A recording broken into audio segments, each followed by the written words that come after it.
Hello बच्चों, मैं संजीदा हिंदी शिक्षिका एलपीएम पब्लिक स्कूल के ऑनलाइन कक्षा में आप सभी का हार्दिक स्वागत करती हूँ। प्यारे बच्चों, आप सभी खूब मेहनत से पढ़ाई करिए और इस कोरोना काल में घर में आराम से रहिए और अगर आवश्यकता पड़े तभी आप लोग बाहर जाइए, ठीक है। और वो भी मास्क लगाकर, सैनिटाइजर लेकर, एकदम सावधानी पूर्वक, ठीक है बच्चों। और कोशिश कीजिए कि अधिक से अधिक आप घर में ही रहें और पढ़ाई को जारी रखें। तो चलिए आज की कक्षा आरंभ करते हैं। देखिए बच्चों, पिछले वीडियो में हम लोगों ने अपनी पाठ्य पुस्तक परिवेश के कक्षा 7 के पाठ 4 प्रकरण है प्रभु तुम मेरे मन की जानो। ये जो कविता है इसको हम लोगों ने पढ़ा, ठीक है, और इसके अर्थ को भी समझा। इसमें सुभद्रा कुमारी चौहान जो कवयित्री हैं, इन्होंने यह बताने का प्रयास किया है कि हमारे देश में छुआछूत की समस्या सर्वोपरि है और आज छुआछूत एक सामाजिक और दंडनीय अपराध माना जाता है। तो इस कविता में कवयित्री ने भगवान के प्रति निस्वार्थ भक्ति का स्वरूप प्रस्तुत किया है। इसमें एक ऐसी स्त्री रहती है जिसको समाज के व्यक्ति अछूत मानते हैं और उसे मंदिर में प्रवेश करने से रोका जाता है और कहा जाता है कि तुम अछूत हो, तुम मंदिर में मत आओ, तुम्हारे भगवान तो कहीं और हैं। तो ये जो गरीब स्त्री रहती है, बहुत ही गरीब होती है, किसी तरह से पूजा पाठ का सामान जुटाती है और रात के अंधेरे में मंदिर के द्वार पर आती है ईश्वर की पूजा करने और ईश्वर से कहती है कि हे ईश्वर, आप ये मत समझिएगा कि मैं आपसे प्रेम नहीं करती, मैं आपसे असीम प्रेम करती हूँ, लेकिन इस समाज के लोग मुझे अछूत मानते हैं और मंदिर में प्रवेश करने से रोकते हैं। इसलिए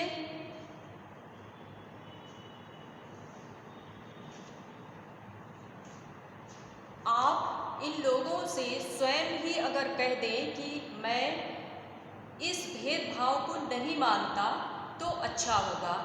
तो इसी के बारे में इसमें बताया गया है। तो चलिए आज हम लोग इसके कुछ अभ्यास के प्रश्नों को करेंगे, ठीक है बच्चों। चलिए देखिए, आपकी पुस्तक में दिया है कुछ बहुविकल्पीय प्रश्न दिए हुए हैं और पीडीएफ भेज दिया जाएगा जिसमें आपके लघुत्तरीय प्रश्न और दीर्घ उत्तरीय प्रश्न होंगे। उसे आप सब अपनी फेयर कॉपी में अच्छे से लिख लीजिएगा, ठीक है बच्चों।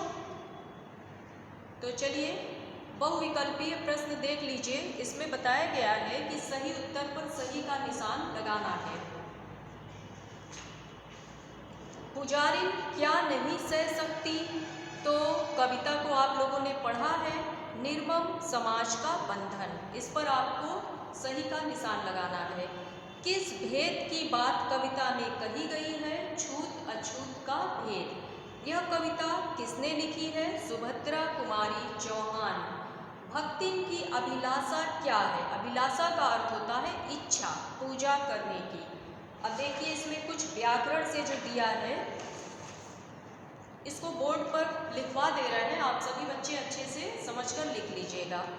संधि विच्छेद के बारे में है, नीचे दिए शब्दों का संधि विच्छेद कीजिए।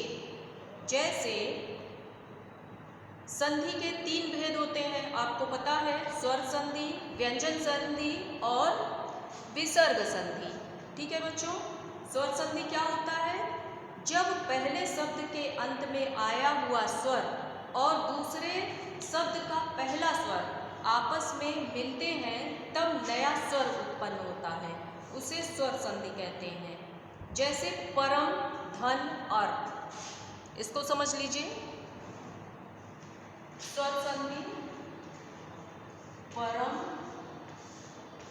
धन, अर्थ। देखिए इस म में भी अ की ध्वनि है और ये भी अ है, तो अ धन अ मिलकर बन जाएगा आ, परमार्थ। इसको बोलेंगे परमार्थ। ठीक है, इस तरह से। और व्यंजन संधि में जब दो व्यंजनों के मेल से नए व्यंजन की उत्पत्ति होती है, जैसे जगन्नाथ अगर लिखा है तो इसको आप लिखेंगे जगत प्लस नाथ। इसको समझ लीजिए, जगन्नाथ न है ना, तो त कैसे आया, इसका नियम है।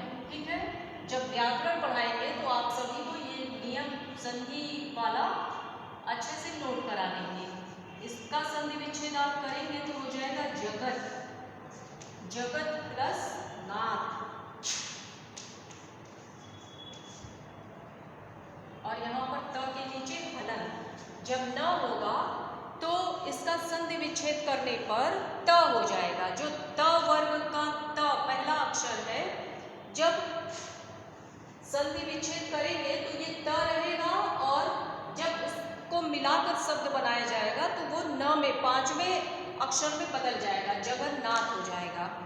तो यह विसर्ग संधि है, क्योंकि ये त और न दोनों क्या है, व्यंजन है।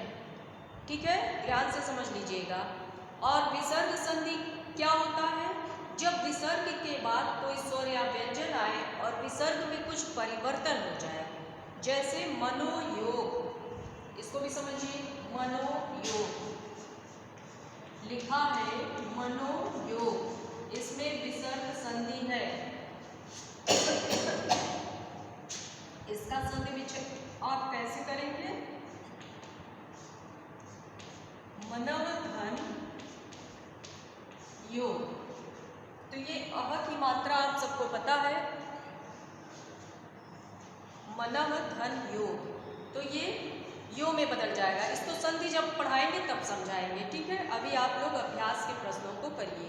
नीचे दिए शब्दों का संधि विच्छेद कीजिए। निर्धन, आप सभी बता सकते हैं, निर्धन में विसर्ग संधि है, तो इसका संधि विच्छेद कैसे करेंगे, चलिए लिखते चलिए। यहाँ से नंबर 1 है, लिखिए, निर्धन का लिख लीजिए, निह धन धन हो जाएगा निर्धन। निर्जन का लिख लीजिए, निह धन जन, निर्जन। परमेश्वर का लिखिए, परम धन ईश्वर। ये सब आपको अपनी फेयर कॉपी में लिखनी है। ठीक है, व्याकुल का लिखिए, वी धन आकुल, व्याकुल। देवालय का लिखिए, देव धन आलय, देवालय। विद्यालय का लिखिए, विद्या धन आलय, विद्यालय। ठीक है बच्चों, अच्छे से आप लोग इसको लिख लीजिए अपनी कॉपी में। दूसरा है, शब्दों के दो दो पर्यायवाची लिखने हैं। ठीक है, लगभग समान अर्थ जो बताते हैं उन्हें पर्यायवाची कहते हैं। जैसे झूठ, झूठ के दो पर्यायवाची आपको लिखने हैं। चलिए इसको भी लिख लीजिए। नंबर 2 है, नंबर 2 में आप लिखिए झूठ का पर्यायवाची, लाइन से लिखते चलिए। असत्य, झूठ का क्या होगा, असत्य और मिथ्या लिख सकते हैं। ठीक है, झूठ का असत्य और मिथ्या। भगवान का क्या लिखेंगे, ईश्वर, ईश्वर। और एक लिख लीजिए परमात्मा। आप सभी को पता है ईश्वर एक है, और सभी धर्मों के लोग उन्हें अलग अलग नाम से बुलाते हैं, अलग अलग नाम से उनकी पूजा करते हैं। ईश्वर तो एक ही है। ठीक है बच्चों, तो ये भगवान का पर्यायवाची क्या दिया है, ईश्वर, परमात्मा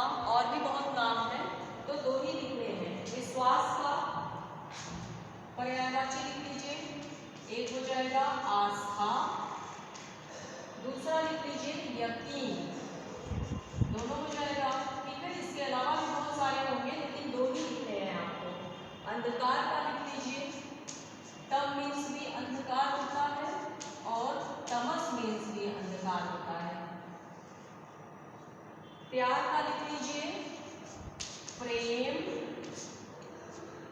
और स्नेह।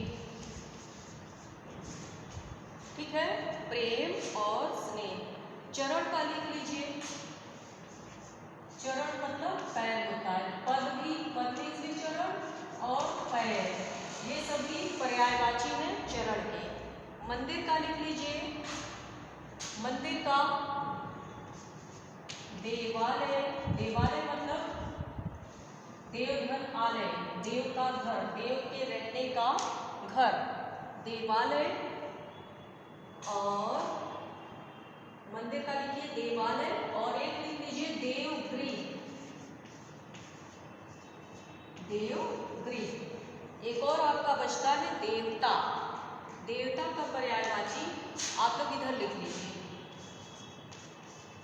देवता का पर्यायवाची लिखिए सुर और देव, देव और सुर।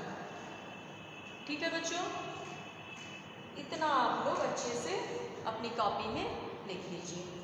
फिर देखिए तीसरा प्रश्न है, जिन शब्दों के एक से अधिक अर्थ होते हैं उन्हें अनेकार्थी शब्द कहते हैं। जैसे जल का, अगर जल लिखा है तो उसके अनेक अर्थ होंगे। एक तो होगा जलना, जैसे आग से हाथ जल जाना, जलना, और एक जल का अर्थ हो जाएगा पानी। इसी प्रकार नीचे दिए शब्दों के अलग अलग अर्थ लिखकर वाक्य में प्रयोग करने हैं। ठीक है बच्चों, जैसे मन, मन, दो बार मन दिया है और दोनों के अर्थ भी अलग होंगे और दोनों के वाक्य प्रयोग करने हैं। तो एक मन का अर्थ लिख लीजिए मानस, अब और दूसरे का चित्त, इसको भी लिखवा दें। चलिए इधर लिख लीजिए आप सभी, अर्थ लिखवा दे रहे हैं, वाक्य प्रयोग बता देंगे, आप सब कर लीजिएगा। ठीक है, तीसरा है मन, और फिर मन, दो मन है तो एक मन का अर्थ लिख लीजिए मानस, एक मन का अर्थ लिख लीजिए चित्त, हृदय।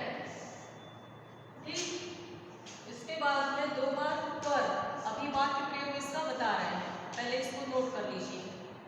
कर, एक कर का अर्थ होता है हाथ और दूसरे कर का अर्थ होता है टैक्स। फिर है दो बार भेद, दो बार भेद दिया है। एक भेद का अर्थ होता है अंतर, दूसरे भेद का अर्थ हो जाएगा रहस्य। फिर एक है पर, दूसरा भी है पर, एक पर मीन्स हो जाएगा पंख, दूसरा पर मीन्स हो जाएगा लेकिन। ठीक है बच्चों, अब तो ये अर्थ हो गए।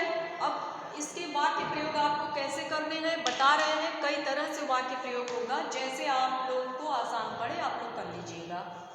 जैसे मन का अर्थ है मानस, तो मन लिखकर, मानस लिखकर इसके आगे डैश देकर आप वाक्य प्रयोग करेंगे। जरा सी बात पर वह मानस बिगड़ गई, कुछ भी वाक्य प्रयोग कर लीजिएगा। फिर मन का है चित्त, इसमें आप लिखिएगा ईश्वर सबके चित्त में निवास करते हैं।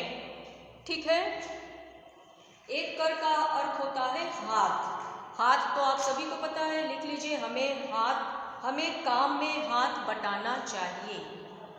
एक कर का अर्थ होता है टैक्स, हम सरकार को टैक्स देते हैं, आप सभी को पता है। एक भेद का अर्थ होता है अंतर, हमें बेटा और बेटी में अंतर नहीं करना चाहिए। दूसरे भेद का क्या अर्थ होता है रहस्य, गुफा के अंदर रहस्य है। अगला है पर, पर का अर्थ होता है पंख, मोर के पंख सुंदर होते हैं। एक पर का अर्थ होता है लेकिन, राम बुद्धिमान लड़का है लेकिन शरारती भी है। इस तरह से आप लोग लिख सकते हैं। ठीक है बच्चों। चौथा प्रश्न है वाक्यांशों के लिए एक शब्द लिखिए। इसको भी लिखवा दे रहे हैं, चलिए लिख लीजिए।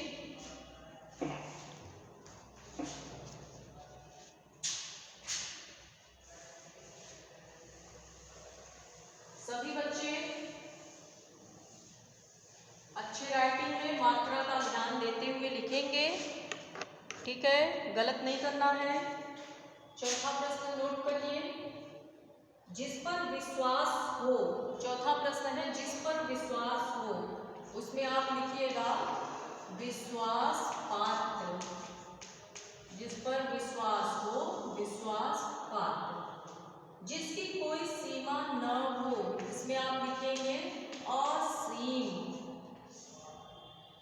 जिसे मिटाया न जा सके, इसे आप लिखेंगे अमिट। पूजा करने वाला लिख लीजिए पुजारी। जो सहन न हो असहनीय। असहनीय। जिसे छुआ न जाए अछूत। जैसा कि इस कविता में अछूत स्त्री के बारे में बताया गया है, अछूत जिसे छुआ न जा सके। इसके बाद पांचवा है उचित शब्द छांट कर रिक्त स्थानों की पूर्ति कीजिए। ठीक है बच्चों। पेड़ से डैश डैश गिरते हैं, पत्ता पत्ते दिया है, तो गिरते हैं बहुवचन है, तो आप लिखेंगे पेड़ से पत्ते गिरते हैं। चलिए इसको भी नोट कर लीजिए, यहाँ पर नोट कर लीजिए। पांचवा है पेड़ से पत्ते गिरते हैं, समय से चल रही है। क्या चल रही है? गाड़ी। गाड़ी समय से चल रही है। बाजार में क्या बिक रहे हैं? बहुवचन है तो संतरे, यहाँ लिखिए संतरे बिक रहे हैं। अंकिता के पास है, बहुवचन, क्या होगा? पुस्तकें हैं। डाल पर बैठी है, एक वचन है, बैठी है, तो आप क्या लिखेंगे? चिड़िया। लिख लीजिए चिड़िया डाल पर बैठी है। उसने रंग बिरंगे खरीदे। क्या खरीदे? कपड़ा तो होगा नहीं, कपड़े खरीदे। ठीक है। इसके बाद में छठा, नीचे दिए वाक्यों में रंगीन शब्दों के लिए उपयुक्त विलोम शब्द छांटकर लिखिए। विलोम विपरीतार्थक, उल्टे अर्थ बताने वाले शब्द। जैसे गुरु, गुरु का विलोम इसमें लिखना है। गुरु अपने डैश डैश को आगे बढ़ने की प्रेरणा देता है। छात्र, शिष्य, विद्यार्थी, तो गुरु का विलोम क्या होगा? बताइए बच्चों। शिष्य। ठीक है, यहाँ लिख दे रहे हैं, सभी बच्चे लिख लीजिए। गुरु का विलोम क्या होगा? शिष्य। आत्मबल सदैव निर्बल को, निर्बल का विलोम हो जाएगा सबल। अतीत का विलोम हो जाएगा वर्तमान। ठीक है। अतीत की चिंता को छोड़कर वर्तमान में जीना चाहिए। अतीत मतलब भूतकाल, बीता हुआ, वर्तमान जो चल रहा है, और भविष्यत काल जो आने वाला है। तो अगर हम अपना वर्तमान सही रखेंगे तो हमारा भविष्य अपने आप ही सही हो जाएगा। ठीक है बच्चों, चलिए लिखिए अतीत की चिंता, अतीत का हो जाएगा वर्तमान। सूर्य पूर्व में उदय होता है और पश्चिम में, उदय का विलोम हो जाएगा अस्त। उदय निकलना, अस्त डूबना। कोयल का स्वर मधुर है, जबकि कौवा, मधुर का विलोम हो जाएगा कर्कश। मधुर का विलोम क्या होगा? कर्कश। तो इस तरह से अब ये आपका पाठ समाप्त होता है, पाठ 4। इसे आप सभी अपनी फेयर कॉपी में अच्छे से लिखिएगा। ठीक है बच्चों, और आप सभी की अब लाइव क्लास चलने वाली है, तो आप सभी बच्चे कोशिश कीजिए कि जल्दी से बुक और कॉपी ले लीजिए, ठीक है। तो जब आप ले लेंगे तो लाइव क्लास जब चलेगा तो आपको समझ में आएगा, और पीडीएफ और वीडियो तो जाता ही रहेगा, तो आप सभी बच्चे अपनी पढ़ाई अच्छे से कर सकेंगे, ठीक है बच्चों। तो चलिए, उम्मीद करती हूँ आपको अच्छे से समझ में आ गए होंगे।